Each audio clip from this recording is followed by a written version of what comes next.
Om Swastiastu. Halo teman-teman, perkenalkan nama saya Niputu Ayuari Suryani, absen 23, kelas 1145. Di sini saya akan menceritakan tentang biografi Ahmad Subarjo beserta peran beliau saat proklamasi kemerdekaan.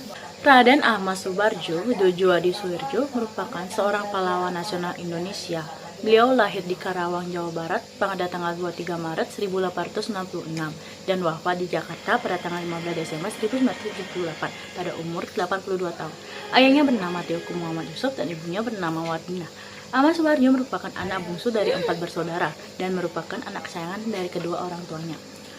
Ahmad Subarjo bersekolah di Hogire Barker School, Jakarta pada tahun 1917. Kemudian, ia melanjutkan pendidikannya di Universitas Leiden, Belanda dan memperoleh ijazah Master in the Rechten di bidang undang-undang pada tahun 1933. Beliau juga merupakan Menteri Luar Negeri Indonesia yang pertama. Semasa masih menjadi mahasiswa, Subarjo aktif dalam memperjuangkan kemerdekaan Indonesia melalui beberapa organisasi seperti Jong Java dan Persatuan Mahasiswa Indonesia di Belanda. Pada bulan Februari 1927, sewaktu kembalinya ke Indonesia, ia aktif menjadi anggota Badan Penyelidik Usaha Persiapan Kemerdekaan Indonesia (BPUPRI) dan menjadi panitia persiapan kemerdekaan Indonesia atau PPKI.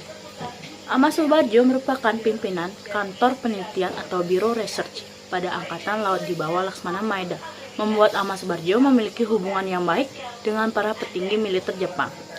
Ahmad Subarjo juga dipercaya memimpin dan mengelola pendidikan para pemuda di lingkungan AL sejak Oktober 1944. Melalui kegiatan pendidikan pemuda ini, Ahmad Subarjo dapat mengikuti dan mengawasi perkembangan para pemuda. Dapat dikatakan bahwa Ahmad Subarjo sangat cocok dalam mengambil peranan menengahi persoalan konflik antar golongan tua dan golongan pemuda dalam peristiwa Rengas Dengklok. Pada tanggal 16 Agustus 1945, para pemuda pejuang termasuk Sayer Saleh, Sukarni, dan Wikana, Sudanko Senggih, dan pemuda lain membawa Soekarno dan Muhammad Hatta ke Rengas Dengklok. Tujuannya adalah agar Insinyur Soekarno dan Muhammad Hatta tidak terpengaruh oleh Jepang. Di Jakarta, golongan muda Wikana dan golongan tua yaitu Ahmad Subarjo melakukan perundingan. Ahmad Subarjo menyetujui untuk memproklamasikan kemerdekaan Indonesia di Jakarta. Maka disitulah Yusuf Kunto untuk mengantar Ahmad Subarjo ke Rengas Dengklok.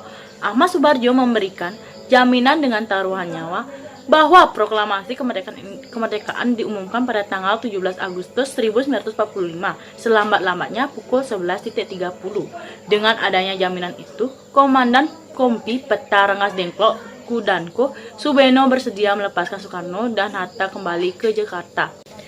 Di kediaman Laksamana Muda Maeda, ia juga ikut serta dalam menyusun naskah proklamasi bersama Soekarno dan Muhammad Hatta, yang kemudian naskah tersebut diketik oleh Sayuti Melik. Pada tanggal 18 Agustus 1945, ia dilantik sebagai Menteri Luar Negeri. Itu tag Menteri Luar Negeri pertama di Republik Indonesia.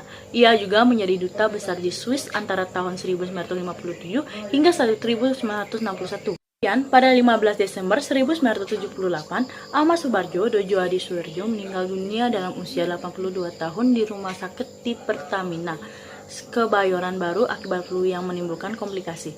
Ia dimakamkan di rumah beristirahatnya di Cipayung, Bogor. Dan alasan saya memilih Ahmad Subarjo karena beliau merupakan pelopor dan penjamin terjadinya proklamasi negara Republik Indonesia. Karena beliau juga sudah menjadi penengah antar golongan tua dan golongan muda di saat terjadi perbedaan pendapat. Kerja keras beliau akhirnya memuahkan hasil saat ini. Indonesia sudah merdeka, tidak ada lagi penjajahan atau siksaan seperti dahulu. Sekian dari cerita saya ucapkan terima kasih. Om Santi Santi.